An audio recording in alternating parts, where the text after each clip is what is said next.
Welcome back to the week 2 waiver wire preview. You know we are truly back whenever we're discussing big picture waiver pickups ahead of week 2 of the regular season. As always, I'm your host, John Daigle. I will be doing this preview pod for the waiver wire column that is available on 4for4.com every single Monday at halftime if you would like to join us live for a potential Q&A as we go along. For everyone in the chat, you are seeing the column that will go live every Monday afternoon.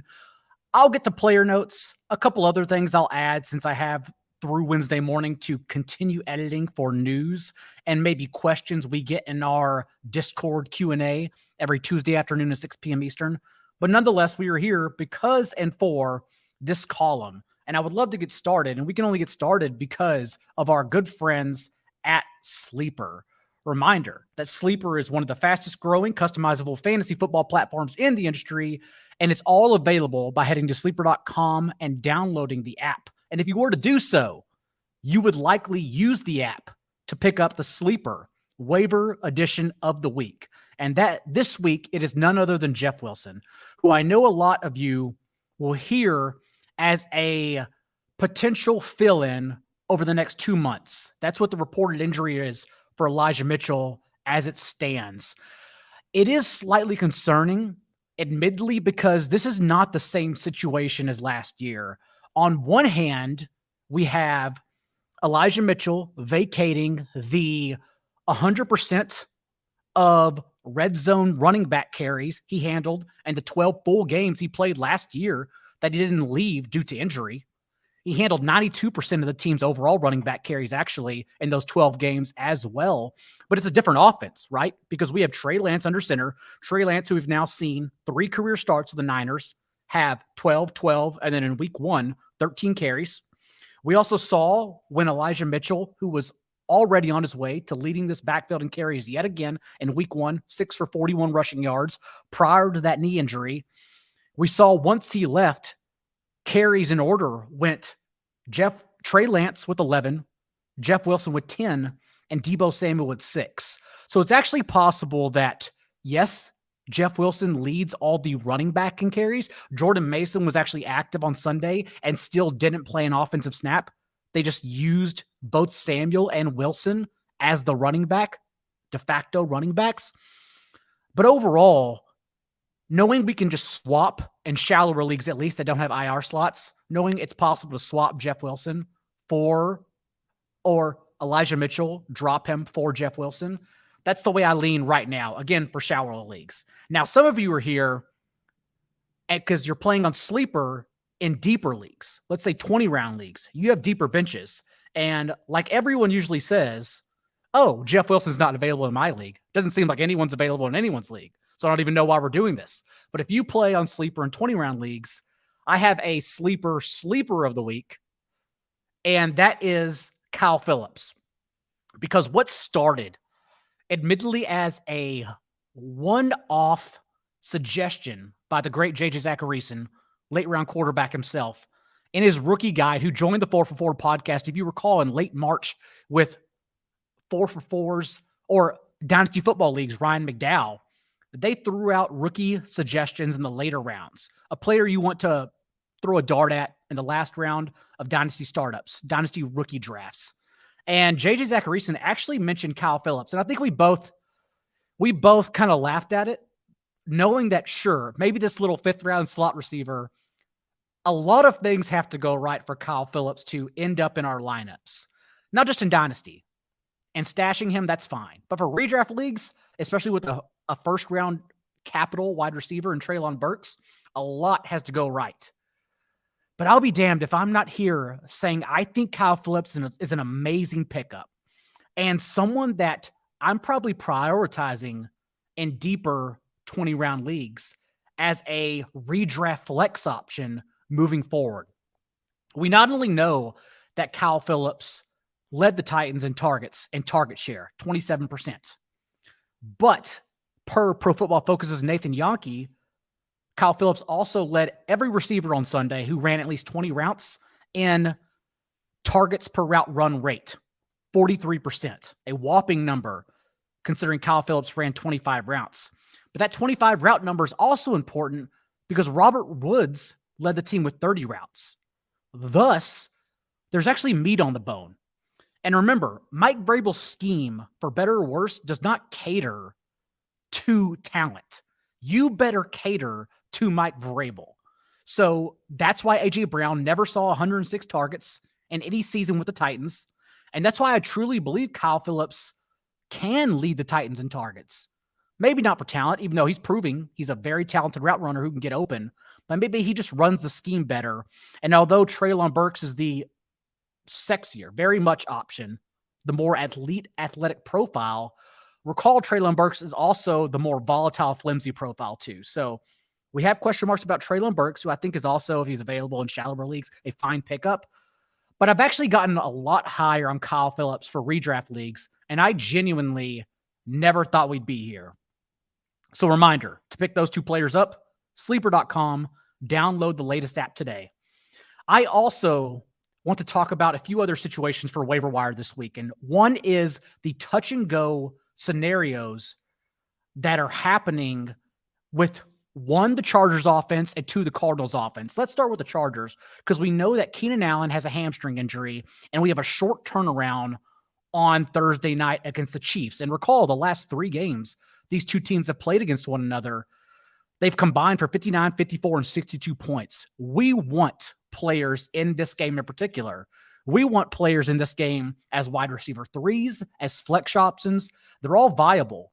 And when you look at who can take over for Keenan Allen, the first best guess is obviously Josh Palmer. He played 75% of snaps this past week.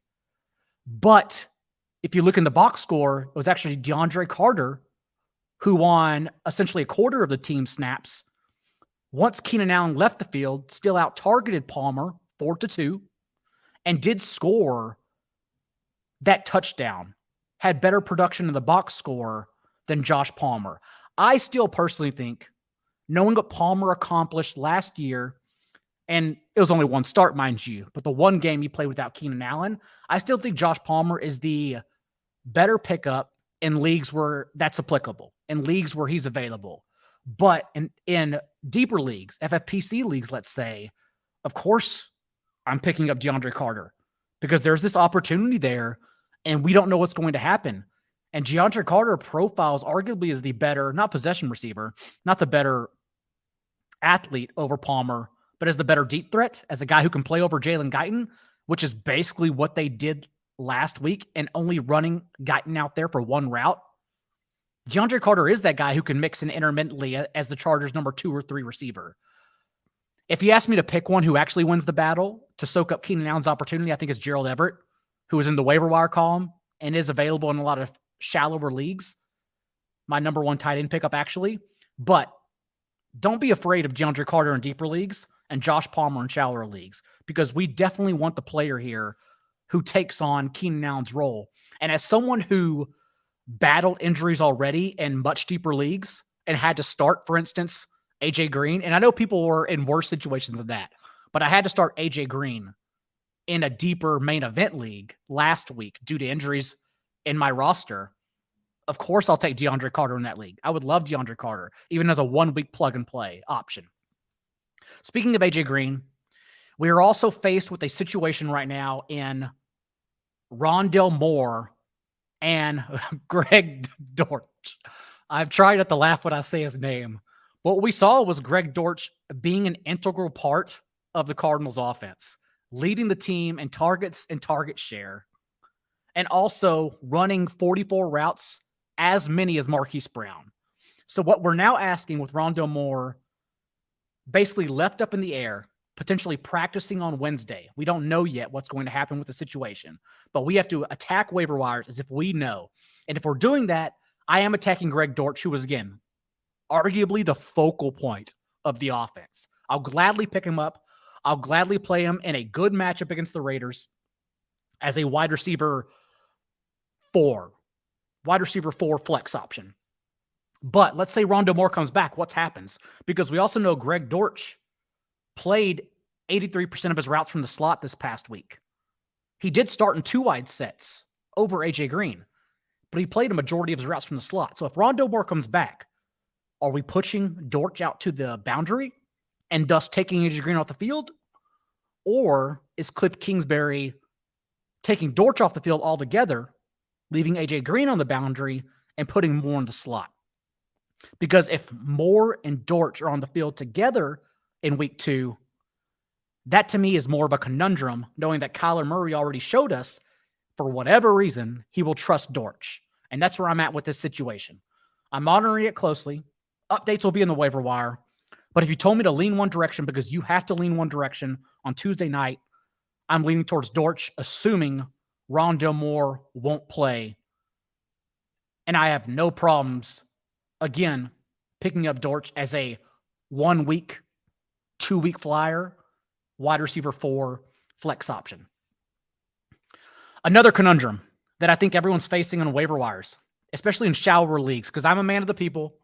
I play in deeper leagues. I play in shallower leagues. I play in them all, and I write about them all at 4for4.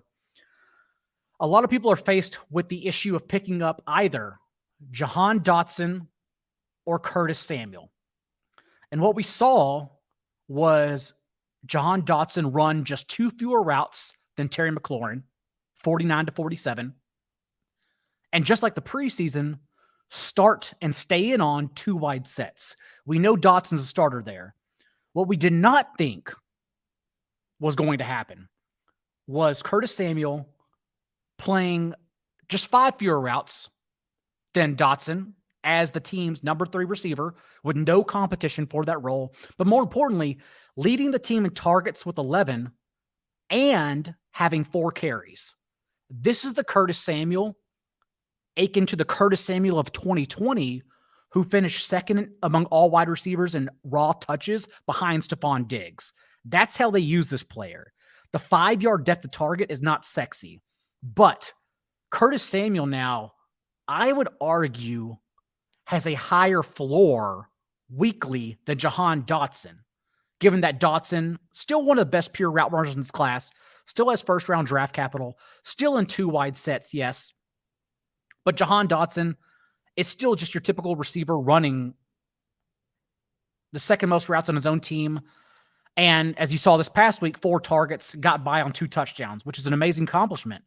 But I would argue Curtis Samuel actually has the higher floor. And now we see that not only leading Washington, we don't think it's going to happen, right?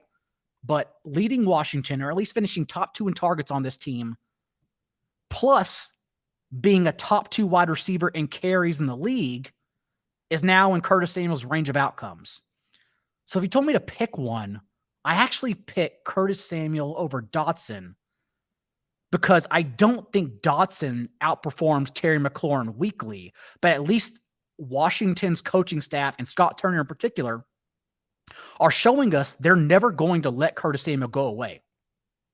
They're concertedly scheming him touches for however long he's healthy. I know that's the running joke, right? However long he's healthy. But however long he's healthy, I think I actually prefer Curtis Samuel over Jahan Dotson. Unpopular opinion. Another issue you'll probably run into on waiver wires this week is what to do with the number 3 tight end in fantasy, Taysom Hill. We know we can skip O.J. Howard, the number 2 tight end in fantasy. Maybe Howard. I shouldn't rule him out completely, because in deeper tight end premium leagues, sure. Why the hell not? I've picked up worse players than O.J. Howard. But we know he was the number 2 tight end on those 2 touchdowns on just 17 snaps and 5 routes. So maybe the usage grows, right? But it's something I'm not betting on, especially because Brevin Jordan still led their tight ends and routes run, Houston's, and Pharaoh Brown was still involved running routes himself. Pharaoh Brown in particular ran 16 routes to Brevin Jordan's 25. So a 3-headed committee that may get O.J. Howard involved more, but not a situation I want to be the sucker in my league. Sure, a couple dollars, but don't want to be the sucker with that situation. Having said that, Taysom Hill, ask yourself, do you want his sprinkling of carries per week, sprinkling of touches inside the 10-yard line, and he even ran 4 routes and had a target this past game? Is that handful of offensive snaps better than 20 other tight ends we're considering over him running routes. Let's say Evan Ingram, for instance. I think Taysom Hill versus Evan Ingram is a real question. Not in tight end premium. You can probably play it safe and go Evan Ingram. Ingram, of course, who ran 40 routes on Trevor Lawrence's 50 dropbacks this past week as essentially an every down option. That's what we saw in the preseason too, was Evan Ingram being an every down option with Trevor Lawrence. But in your typical half point, I have to start a tight end, so just get me a guy off waivers league. Why wouldn't you play Taysom Hill over an Evan Ingram? Gerald Everett makes the case for himself this week, as we mentioned. He ran the second most routes for the Chargers whenever Keenan Allen went off the field. Gerald Everett also this past week, 2.3 yards per route run, a predictive metric. This is what we want, especially from a player like Herbert. So Everett, with this additional opportunity in the short term, in place of Keenan Allen, I want that over Taysom Hill personally, especially, again, in the short term, a shootout against the Chiefs. But if you tell me Evan Ingram, Hayden Hurst, Tyler Conklin, we'll get there. Jahan Johnson was pretty sneaky, actually. Jahan Johnson actually ran 33 routes on Jameis Winston's 42 dropbacks. These players are trying to pick up off of waivers over Taysom Hill. You know, in your typical league, I start Taysom Hill. And that's where I'm at. I am considering him a top 10 tight end. And I'll probably play it by matchups. But also in a matchup against the Bucs, I think he's a pretty important player. So I do want to start him at tight end over some names you'll commonly hear talked about over him. I quickly also want to get some deep cuts before we get out of here as we continue previewing the waiver wire column on 4 for 4. We'll continue to be updated through Wednesday, and I'll be joining you here for a preview and talking about what I think the most important discussions to have around waivers every single week.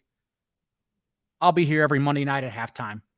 But some deep cuts for you. Johnny Munt actually outsnapped Irv Smith 40-19. Johnny Munt, who I understand people didn't even realize was on the Vikings roster, myself included. And when Kevin O'Connell was asked about the situation, he said, our guys know it's a game-to-game, week-to-week plan. He didn't mention Irv Smith's recovery or injury, leading beat reporters there to suggest actually like this was game plan induced. I don't believe that just yet. That to me is the definition of overreaction Monday, is thinking Johnny Munt is part of the game plan, but as the better blocking tight end, maybe he was. Maybe they actually weren't so much worried about Irv Smith's recovery than they were Johnny Munt fitting the blueprint. Just something to note, Irv Smith's available on Yahoo in particular, 30+% of leagues. Not sure he's someone I'm running out to get, but just be aware in case you were planning on starting him this upcoming week against the Eagles. Eno Benjamin played 22 offensive snaps to Darrell Williams 0, and both were active on Sunday. I think the fact that they pretty much ran James Conner out there as an every down option into the fourth quarter, and only then put Eno Benjamin in, is the proof we need, the evidence we need to know that Eno Benjamin is the guy we should pick up as a contingency option, not Darrell Williams. I think we now know that's the player we have. And as everyone knows who follows the waiver column, I have a contingency top 10. I put at the bottom and I sort it weekly. I adjust it weekly for the best contingency stashes, players I don't believe have value as long as the starter is ahead of them, and I rank them accordingly. Eno Benjamin is ranked in that list. Tyler Conklin, I teased the Conk Daddy, as Rotopat would say, because there were reports in camp he had a rapport with Joe Flacco. And I'll be damned if Tyler Conklin didn't run 54 routes on Joe Flacco's 66 dropbacks, see 7 targets on top of that elite 82% route participation rate. That's incredible. That's not just tight end premium FFPC 20 round league tight end, right? That's a starting tight end in 12 team 16 round leagues, especially since we predict and project the Jets to be a negative game script perpetually for as long as Joe Flacco is under center. So Tyler Conklin, I think, also an amazing pickup. There are some questions. For instance, at the top here, we have Ari asking about Devin Duvernay.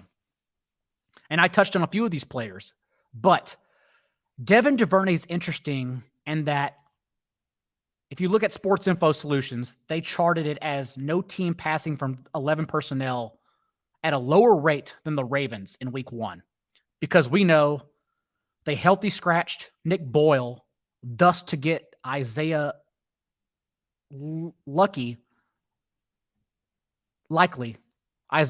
who was not lucky, involved more in 21 personnel. I don't know if this changes or not if J.K. Dobbins is healthy in week 2, but that was their game plan all along. What we saw, even though they were basically running only 2 wide receivers out there, was Devin Duvernay had the 2 touchdowns, but Devin Duvernay also run as many routes as Demarcus Robinson, 18 apiece. And so on one hand, the production could lead Duvernay to permanently be the team's number 2 wide receiver. That's probably the best option here. But then you also have to ask, do we really think Duvernay is going to carry himself weekly over Rashad Bateman, over Mark Andrews, who basically didn't even get involved until the second half? And then you have to say, is there room for a third option? We were already struggling to give Isaiah Likely targets as the team's third option. What do we do with Devin Duvernay? So in deeper leagues, deeper benches, I'm fine with it, but I actually don't think he's going to be someone I chase, because it's hard to squeeze him targets if we believe in Rashad Bateman and Mark Andrews. If you don't believe in Rashad Bateman, you should be higher on Devin Duvernay. Sony Michel handled the second most carries behind Austin Eckler, 15-7. The issue is that he's still the Sony Michel he showed us at the end of last year, with 1.7 yards per carry and less than 2 yards after contact per attempt. So the issue isn't who is the player we're picking up as the backup behind Austin Eckler. The issue is right now it's Sony Michel, but can he hold off Isaiah Spiller when Spiller's given snaps? Spiller didn't play snaps this past week, but a couple weeks post ankle injury, we expect him to. Then does Sony Michel hold him off, right? Joshua freaking Kelly was even more explosive in every elusive metric you look at, missed tackles forced included, over Sony Michel. So that's the concern, is I don't think I want to pick up Sony Michel right now as Eckler's contingency option, knowing that the contingency option can't hold the others off. That's what I worry about at this time. And then finally, there is a question about Giants wide receivers in the chat. And I just want to leave everyone in noting that Richie James tied Kenny Golladay for the team high in routes run. Sterling Shepard was third with 20 routes run. And that's the player I want to believe in personally for deeper leagues.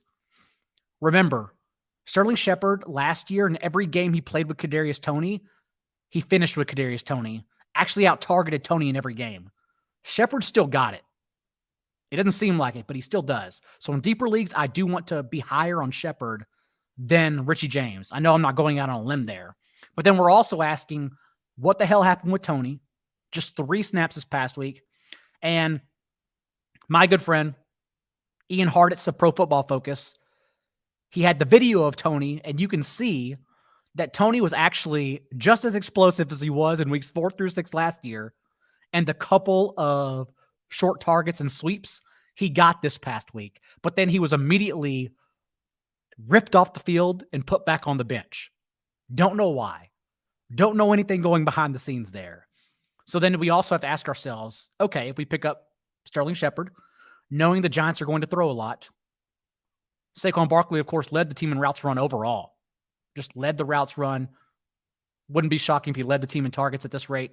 But we then have to ask, is Toney more involved? And that's a question I don't know if anyone, Pat Leonard, Jordan Renan, I don't know if anyone right now locked in can answer. And that's what we're left with. 44.com waiver wire. Thank you, everyone, for joining. More updates coming Tuesday morning and through the evening. And we'll be back in the Discord chat. Use the promo code Daigle10 for 10% off your 4for4 sub. Until then, good luck, everyone. We will see you in the streets.